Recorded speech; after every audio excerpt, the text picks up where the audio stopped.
Hey, what's up guys? It's Chris. Welcome back to my channel.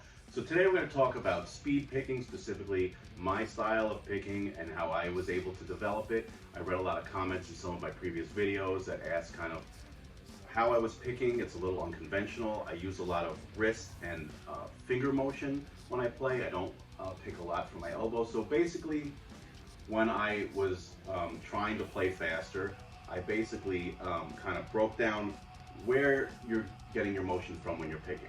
And the biggest movements you're going to get are when you're pivoting from your elbow, and then the wrist would be the next smallest movement.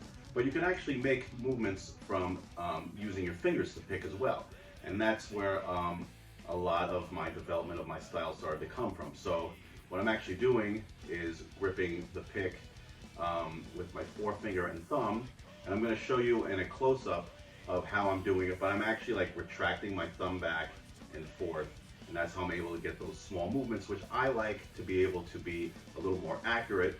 And I use my finger and thumb to do a lot of the alternate picking, and I use my wrist to kind of travel from string to string. So my whole way of thinking was economy of motion. That was the whole thing that I was trying to accomplish, was make the most happen in the smallest movements. If I was to take 2 cones and lay them out on the street from point A to point B and give you a minute to run back and forth as many times as you could, you're not going to hit 1 cone, run around a car, come back. You're going to go tap 1 cone, go to the other one, hit it as quick as you could. You're going to make those movements as small as possible. So I started to eliminate a lot of movement from my elbow and focus more on articulation and picking from my finger and my wrist. So what we're going to do in a minute is take another view, a close-up view, and I'll go over again how I'm holding my pick, and we'll play some slow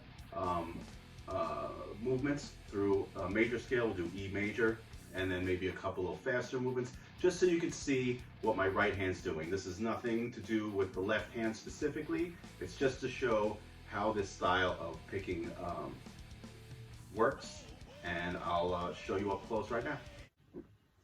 All right, so as we discussed earlier, here's the picks I'm using. They're the Red Jazz 3 picks by Dunlop.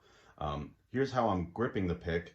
So it's between my thumb and forefinger, and I'm leaving maybe 1/8 of an inch showing. So I leave very little pick to get caught up on the strings. I leave just enough to graze over the top of the string with very little resistance. The more pick you leave, the more chance that you have of it getting caught up in the strings, and the more movement you have to do to make the pick travel. So I make it as small amount of the pick showing as I can. And like I said, I use very little arm movement, elbow movement. I use wrist to go from string to string, and I use this finger movement between my thumb and forefinger when I'm on the string. So if I was to go through just an E major scale, it would look something like this.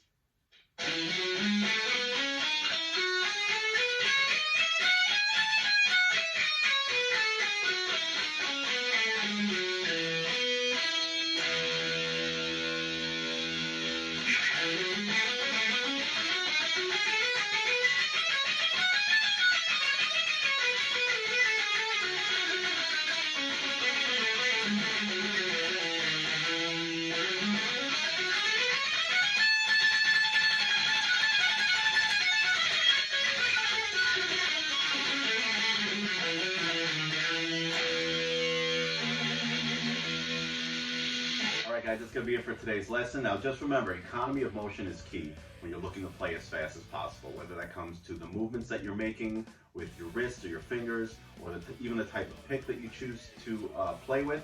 Just keep experimenting, keep seeing what works for you. Maybe the way that I play works, or maybe there's a couple things that were in today's lesson that you could take away to help play a little more fast, a little more efficiently, help with your articulation.